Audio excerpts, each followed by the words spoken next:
Welcome to Kaiser Watch with John Kaiser. I'm your host, Jim Goddard. Welcome back to the show, John. Jim, pleasure to be back on the show.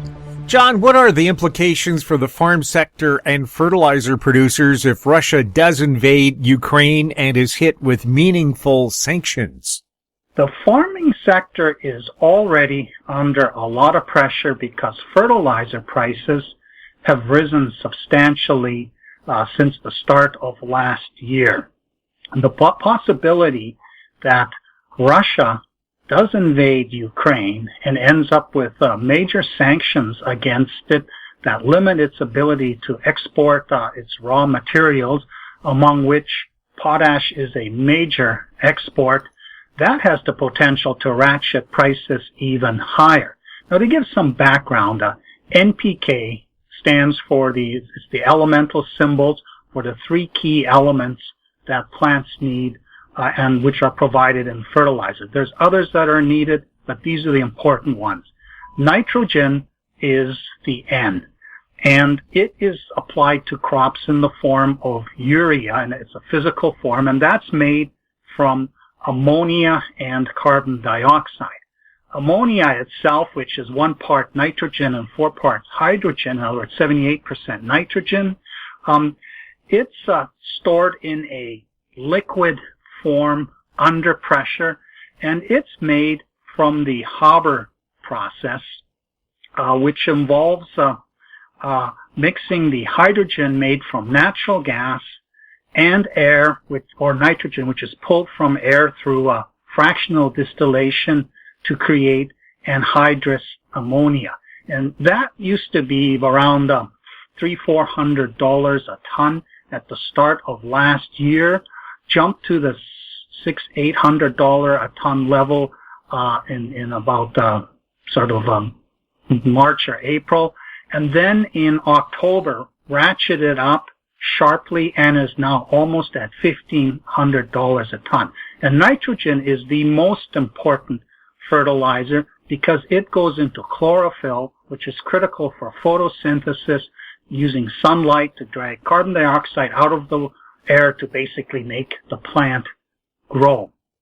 So this you cannot do without. You need to have nitrogen. If your plant is nitrogen deficient, you'll start seeing yellowing leaves.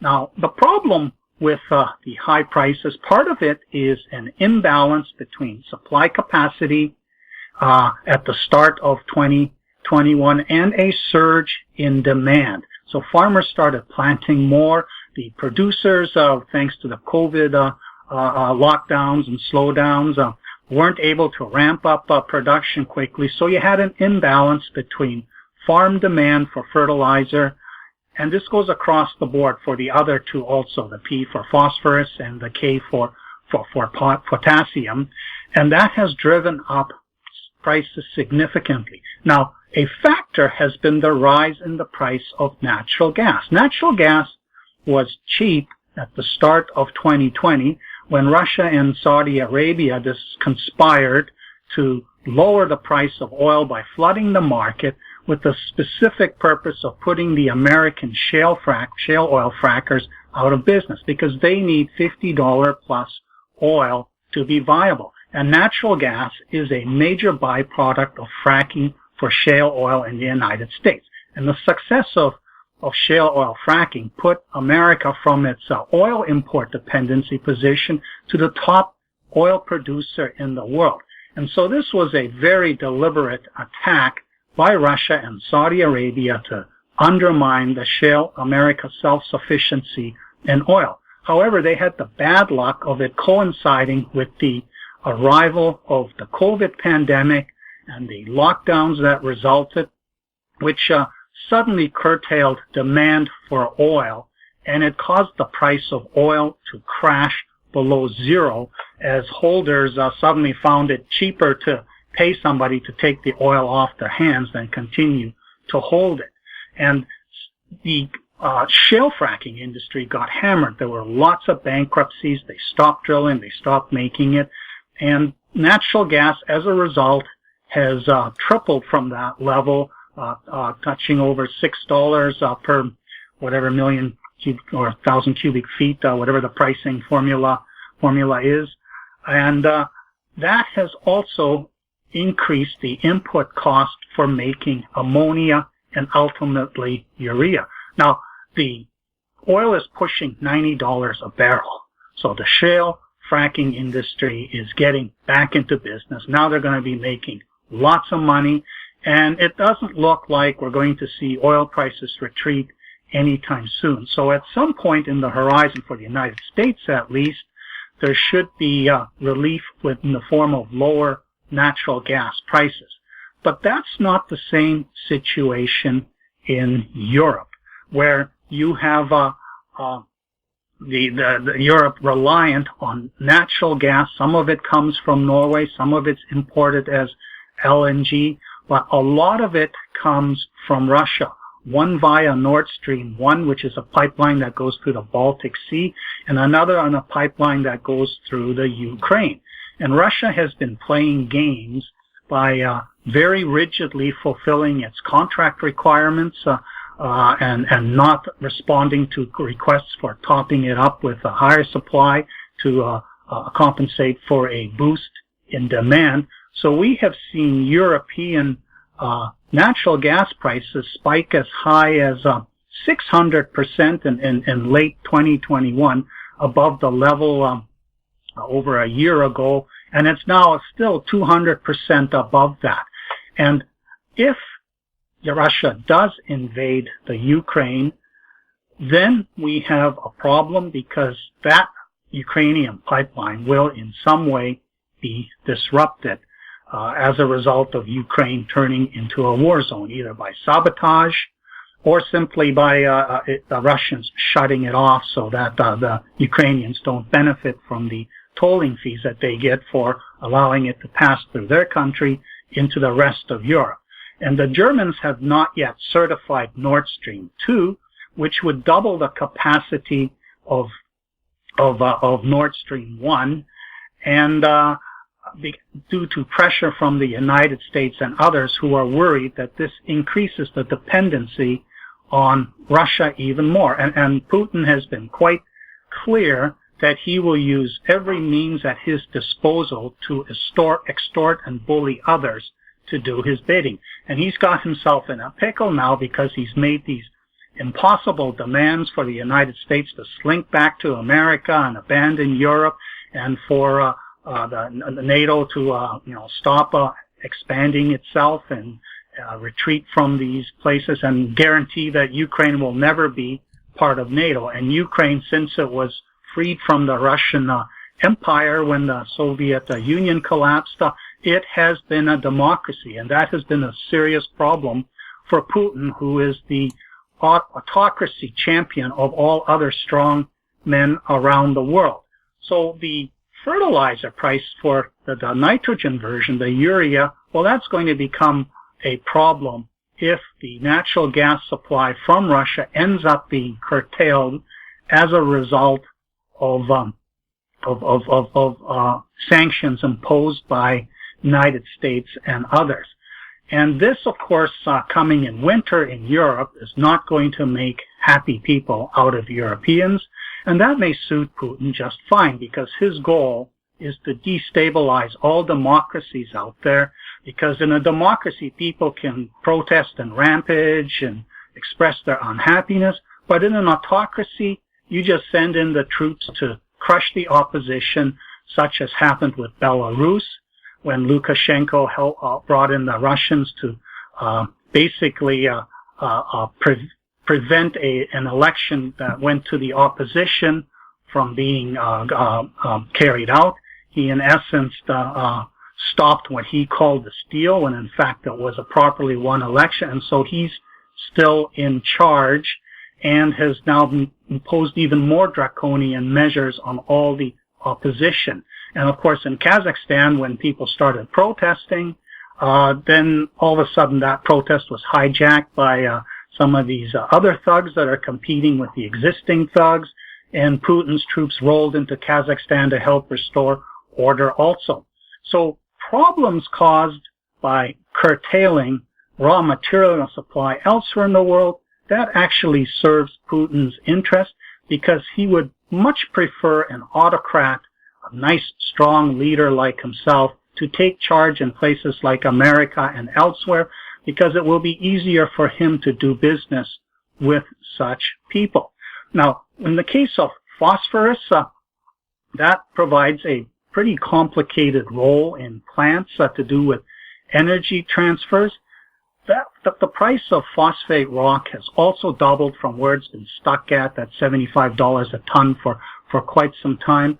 But phosphate comes from two types of deposits: igneous deposits such as carbonatites, and also from these sedimentary type deposits that were formed through precipitation, of which the flora deposits are a good example. But these are dispersed well around the world, so there isn't this concentrated supply problem that we see with the other fertilizer, which is potassium. And potassium is key for crop yields, for the health of the crops, and it comes from a much smaller group of countries. Now, the biggest producer is Canada. It has about 33% of global supply, and that's followed by Russia and Belarus, who together have about equally split between the two of them, 35 to 40%. And then that's followed by China, which pretty much uses all its potash production for its own purpose, because China is the world's biggest agricultural producer, followed by India and the United States, and then Brazil is in fourth place. Germany's a major producer of potash, so it can keep Europe happy with its potash needs.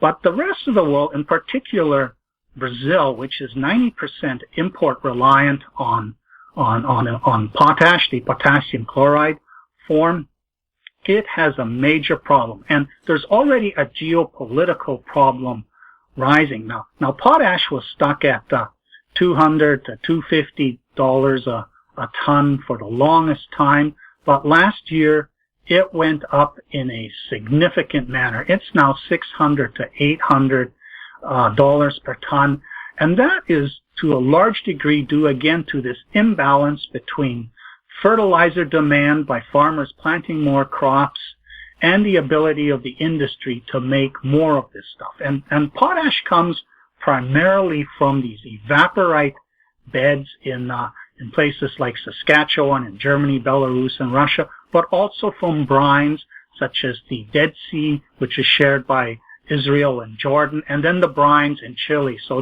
those three countries are in 6th, 7th, and 8th place in terms of potash supply derived from these brines. But the rest comes from these evaporite deposits, and it is the primary form that it's sold in is KCl, potassium chloride, which is a salt. The chlorine makes it a salt, and that's a bit of a problem because the chlorine ends up as part of the soil and damages the health of microorganisms that keep the soil vibrant and recycling itself and making other minerals and nutrients available for plant uptake. Now, last year when Lukashenko stole the election that was won by the other party, the United States and others imposed sanctions, but that hasn't really bothered Lukashenko because he's been shipping his potash through Lithuania to the Klaipėda port and shipping it to the rest of the world, and they've actually made a lot more money in the past year thanks to the doubling, tripling of potash prices, and but that's now coming to an end. Lithuania has finally caved to pressure from the Belarusian exile and from the Americans to stop allowing Belarusian potash to transit by rail through Lithuania and be shipped to the rest of the world. But of course, what's happening now is that Belarus is simply railing it to a port in St. Petersburg, which is Russia's primary export gateway to the rest of the world. The other one is through the very skinny Bosphorus Strait, which empties the Black Sea into the Mediterranean Sea and goes through Turkey. So Russia has a bit of a landlocked problem, and everything goes through these ports near St. Petersburg. Now, whether this will be successful, we don't know. But if Russia does end up invading the Ukraine and the sanctions include potash exports, we have the potential to see 40% of global potash supply suddenly not available. And that will be a disaster for the farm sector, far more than in the case of nitrogen, and definitely not in the case of phosphate. The potassium curtailment is going to be a huge problem. Now, with potassium, you can apply less to your crops. It will reduce yields, but if the price is too high, farmers will apply less. And this is an option for the Brazilian farmers who have been, not only do they have the higher export price of potash to contend with, but they also have the transportation fees of shipping it all the way from Canada or Belarus or Russia to their ports on the eastern coast of Brazil, and then trucking it to the farms where they are applied to the field. And so this is an existential problem for Brazil. And if the farm sector, which is basically the foundation of its economy, if it has to shut down because it's simply not possible to pay for the high cost of fertilizer, that again will be a humanitarian disaster. It will result in food shortages. They're the fourth largest producer in the world, and again you have instability happening everywhere. Now the question is this just tough luck for Brazil, or is there a solution? And it does have a solution, and it's been a company I've been following now for more than a decade, Verde Agritech, which happens to have as a symbol NPK. It recognized more than a decade ago that there were these billions of tons of a silicate form of potash, which has about a sixth of the grade of the potassium chloride, which is about 63% potassium K2O equivalent. And when you apply this to the fields, well, you have to apply 6 times as much, so you have a bigger cost. But it is a more benign version that does not add the salt to the soil, and it is a potential domestic solution. And they did a feasibility study a few years ago suggesting they could scale up to 25 million tons of what they call K Forte, this glauconite material ground up and applied to the fields. And that would be about 4 million tons annually of potassium chloride equivalent. And they've been struggling since 2017 to get farmers to adopt it. And they got permission to build a plant to expand it beyond 500,000 tons per year to add an extra 1.2 million tons per year. They're building this. They hope to have that ready in early H2 of 2022. But they're also still awaiting for a mining permit. And while this is still a drop in the bucket, the question is, if we see this potash supply crisis escalate and Putin not withdraw and stand down and just stop trying to take over his former Soviet empire, if that scenario does not happen, if he continues to push what he perceives to be his advantage, how quickly could Brazil move to relieve the stress by mobilizing these enormous billions of tons of glauconite, Verdeci slate, they call it there, that are sitting there owned by this little junior, which has gone from, being 25 cents at the bottom of the 2020 March COVID-related sell-off to touching over $5 recently.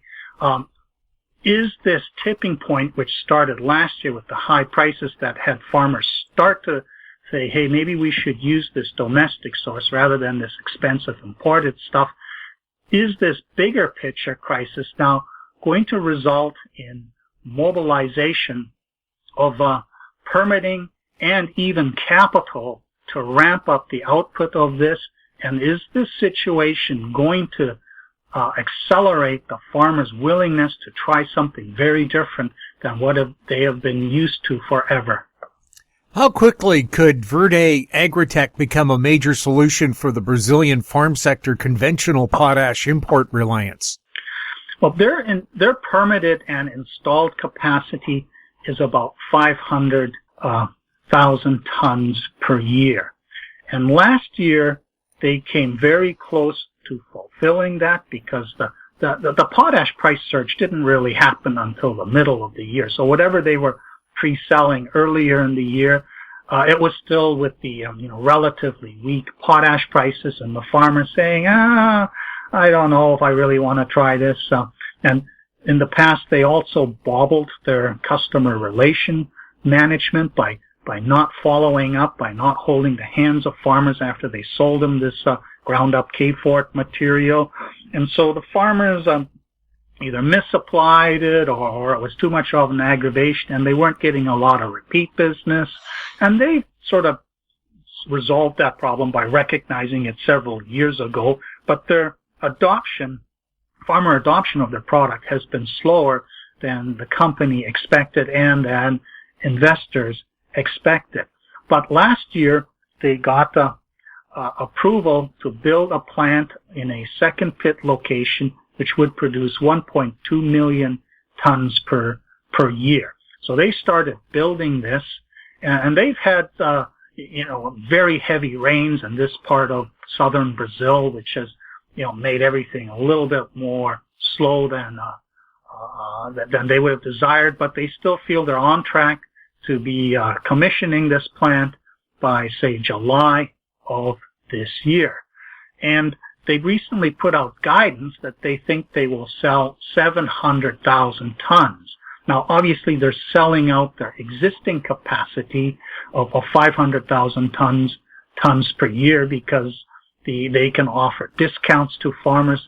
They have a pricing model which tracks the price of KCl, but they can use repeat business discounts and volume discounts as a carrot to encourage the farmers to give this material a shot.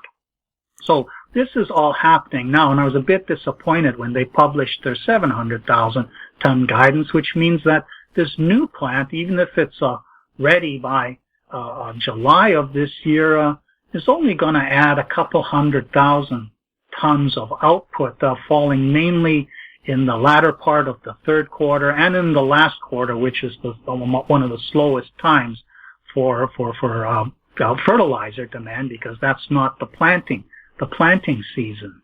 However, the reason the company has been cautious is they still need from another department a permit for a 1.2 million ton per annum permitting or quarrying permit, the physical mining of this material.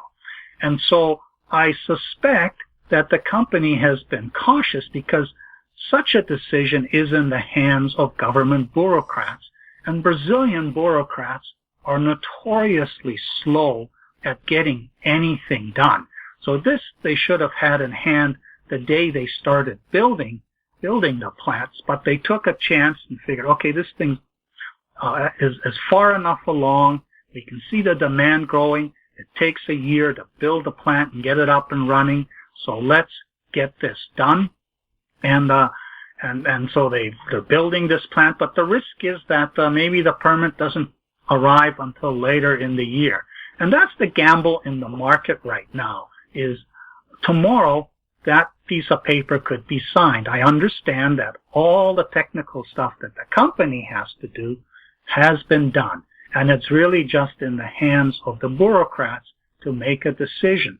So when you ask the question, how quickly can this happen, there's something called where there's a will, there's a way. And if these potash prices continue to escalate, and we see this longer-term disruption from Belarus and Russia, the Brazilian government is going to say, we have a problem, and there is a way to start solving it. Make a quick call to the bureaucrat and say, what's the holdup? Get it done. Do it now. And then if the company puts out a news release along these lines that we have the permit, they may not change their guidance, but the market will be able to see, oh, they're probably going to do more than 700,000 tons. They may get this to 1 million tons during that second half through that extra plant. And then, of course, they've got permits pending to double that. And then there's the longer-term plan to ramp this up to 25 million tons per annum. And they got a loan agreement with Banco do Brazil, which is the primary lender to Brazilian farmers. And it was only for a couple $1 million of U.S. equivalent to fund, working capital and help with the costs of building this plant. But the fact that they were able to establish this relationship with Brazil's primary lender to all its farmers who are going to have problems paying their bills if they can't get fertilizer, or the fertilizer is too expensive and then their crops yields are low, they now have this giant bank in their corner helping them out. So if this crisis continues to escalate, I could see things mobilizing a lot more quickly. And if Putin does invade Russia, Russia does invade Ukraine, I think the market will seize upon Verde Agritech as a proxy for how this will all play out. And once the Brazilian government decides that, we want to support this domestic resource, it could end up, replacing 30% of the potash consumption that we currently have. That means our import reliance is only 60%. We do have the long-term possibility of potassium chloride supply from the evaporate beds that are in the Amazon basin. There's a lot of groups that would not like to see that develop because of the potential negative impact on the Amazon basin. But this is right here. It's shovel ready. You just need to blast it and put it in the trucks and ship it to the grinding plant and then deliver it to the farmers. It is such a no-brainer solution, partial solution to this import dependency, one that could make a huge difference. I think this is the year where the tipping point that happened last year accelerates in a very big way. And Verde Agritech, even though it would take a while to get up to 25 million tons per annum production, the market, when it smells a story like this, it tends to telescope the future into the present. So we could see this stock skyrocket simply because the market is adopting it as its potash proxy and not disrupting the Brazilian industry, but transforming it to a sounder domestic basis. FPX Nickel put out a long news release about making nickel sulphate for the battery material sector. Is this a big deal? This news release is very important because the market has perceived FPX Nickel as a future nickel supplier to the stainless steel industry. Its Dakar project would produce a 65% nickel concentrate, with most of the rest being iron, that would be delivered to stainless steel mills and fed directly into those mills. So that meant that this story could not really piggyback on all the hype related to nickel's future role in the electric vehicle battery market. And the nickel is used in the cathode, and it works with cobalt. Cobalt they're trying to phase out. Lithium is going to remain a part of whatever battery configuration emerges in 2030, when the whole sector is ready to go large scale adoption by the masses rather than just economic elites, as is now the case. And the company has been ignored by the market. In a prior episode of Kaiser Watch, I showed how this stock should be priced in the $2 to $3 right now, just based on the fundamentals in the preliminary economic assessment and the news that they've put out on metallurgical studies, which are going to be a key part of the pre-feasibility study delivered sometime in 2023, which will bring on side some majors such as Vale, or even a new one not involved in nickel, such as Rio Tinto or BHP, to acquire this long-lived asset, which the 120,000 ton per day mining plan scenario in the PEA gives the 35-year mine life. The Van deposit that they confirmed as perhaps even better grade than the Baptiste project that's part of the plan. It has a footprint that doubles this. So this Dakar project could be a foundational source of nickel for the long term. But the shorter term sexiness is, could it be used to supply the battery market? And the battery market needs a higher grade of nickel than what goes into the stainless steel mills, and that is the sort of refined nickel that you get from the LME warehouse. Now, nickel sulphate form is typically made by converting the refined nickel into nickel sulfate. So you already have all the costs of shipping the concentrate and smelting the sulfides to make refined nickel. And then you have to embed further costs to redissolve it and do all kinds of stuff to it to make this form needed, this higher purity form needed for the battery market. And FPX Nickel really wasn't going to be in this because its ferro-nickel product was bypassing the LME warehouses. It didn't need to be smelted. It's going directly into the stainless steel mills. But they, in this long press release, they explained how their flow sheet would work. They explained that we are doing an internal scoping study to figure out all the costs associated with this. Now, internal scoping study means they can't publish the results, but I've suggested that, well, this is secondary processing. This is not really covered by the 43-101 rules that relate to the primary process flow sheet for mining a bedrock deposit and also for describing what the grade and that is in the mining plan. So they've said they will have this internal scoping study done by sometime in the second quarter of this year, so worst case sometime in June. And if they are able to publish information about to what extent this is competitive with other forms of making nickel sulfide, either from reconverting LME refined nickel or adding a extra processing step to the laterite HPAL circuit, this will be a big deal for the market. But a more important reason for putting out this press release, other than to get investors to understand the potential for having a separate, a secondary product emerge from the ferro-nickel product, is to alert all the battery companies, all the car makers out there that are working on electric vehicles, that we have this potential option. And the reason they've done this is apparently they have been dealing with some entities, and of course they can't say who they are because it's all with non-disclosure agreements, and you can't say, oh, we're talking to Tesla, until Tesla actually comes and puts out something, says, yeah, we're talking to them.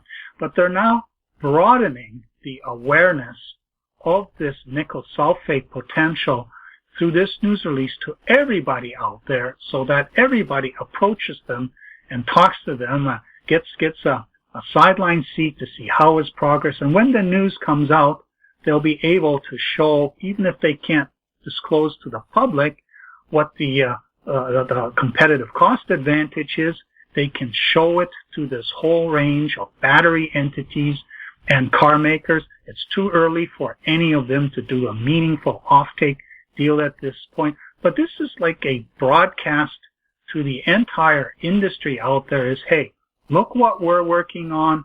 Call us up. Get your NDA signed so that when we have this, we can show you the private stuff. And the market, well, it doesn't really need to know what these numbers are. It just needs to know that internally they know that they are good, because the stock is undervalued just as a ferro-nickel product producer destined for the stainless steel market.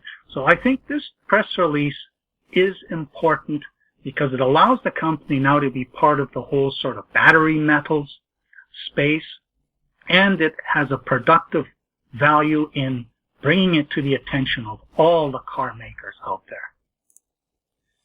In your first Kaiser Watch show, you talked about Endurance Gold as a future favorite graduate from your bottom fish collection. During the past week, Endurance published final results for its 2021 Reliance drill program and a $2.5 million financing, and yet the stock price sagged. What's still missing?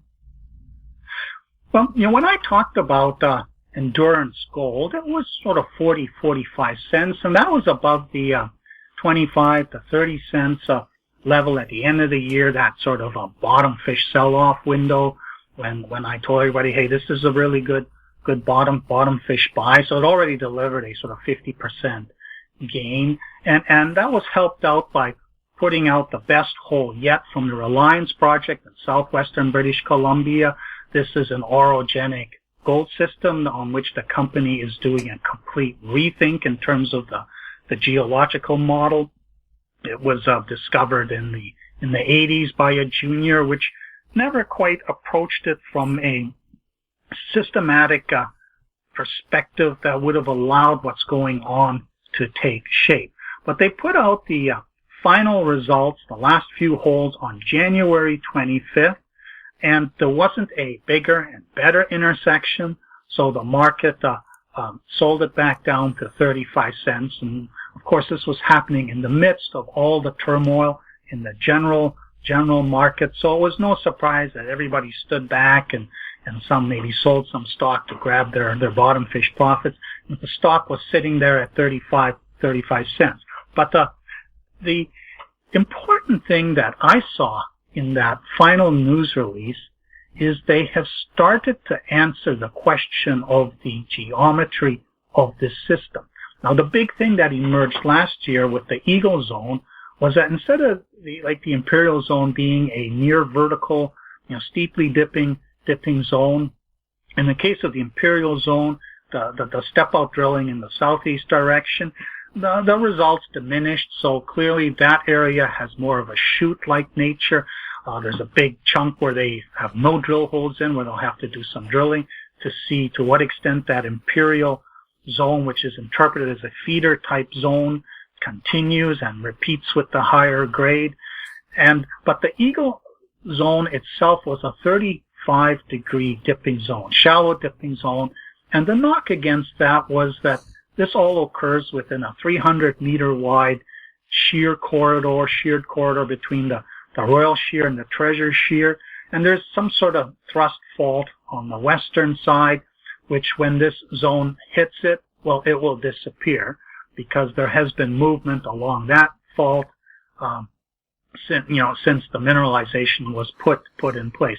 So that limited the tonnage building potential. But the Eagle South Zone, into which they put several holes and for which we got results, they now believe that this is a vertical type feeder into which the Eagle Zone crashes. Now, they've got about a couple hundred meters of the Eagle Zone outlined with the drilling done from the past year, including the RC drilling, but they've got this geochem anomaly continuing another 200 meters in the southeast direction. And they assumed Eagle South was just sort of part of this with some sort of lateral fault offset, but they now see this as two distinct systems. The feeder system near vertical, which is the Eagle South, they now need to drill more holes from a somewhat different angle to properly understand that. And they need to put an RC rig into this extension to drill the shallower part with an RC rig, and also probe where this zone intersects with the feeder zone. And the model that's emerging now is of a series of near vertical feeder zones within these this 2 kilometer long shear corridor, with these shallow planes or zones jutting out from it at different depths, different locations, all depending on the sort of structural situations that would have channeled the fluid flow. So the positive development from this news release is that they finally have an idea of what is going on, and they want to get back in there in March. And the other important news release was on January 31st, they announced this financing, this $2.5 million financing that you mentioned, consists of 6,250,000 units at 40 cents. And the market sort of just looked at this and shrugged. Your stock's 34, 35 cents. What are you talking about? You're doing a unit financing at a premium to the market price. We know you're supposed to, pay a premium for a warrant, but that's not how we do it in Vancouver. No. We make sure that you announce it at the existing price, and then we'll knock the price lower, and then there'll be a premium that way. So the market has been in this mode of waiting for them to get real and lower the price of the financing so they can get it done. And if they want to resume drilling with both the core and RC rig in March, they better do this quickly. Except when I spoke to the company, to one of its representatives, I said, well, how much of this financing is still available? And the press release had said that insiders will participate, which probably means Richard Gillian and Arnold Ross. So these are the deep-pocketed shareholders of the company that can backstop at any time they wish, but they're only doing a part of it. And I discovered, well, it's pretty much done. It was 80% done on the day we announced it, and a few days later, it was 100% done. I said, well, how is that possible? This is not how these resource investors play this game.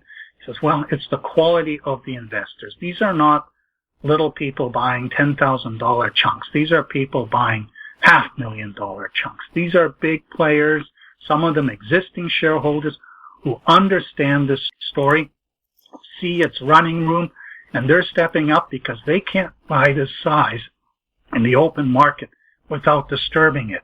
So I think once this financing closes and the market realizes that the price is not going lower, then you'll see the stock waking up, especially if they announce they'll be resuming drilling in March. John, thank you so much for the update. You're welcome, Jim. We've been talking with John Kaiser. I'm Jim Goddard. Comments made on Kaiser Watch are an expression of opinion only and should not be construed in any manner whatsoever as a recommendation to buy or sell any financial instrument at any time. Archived online at kaiserresearch.com.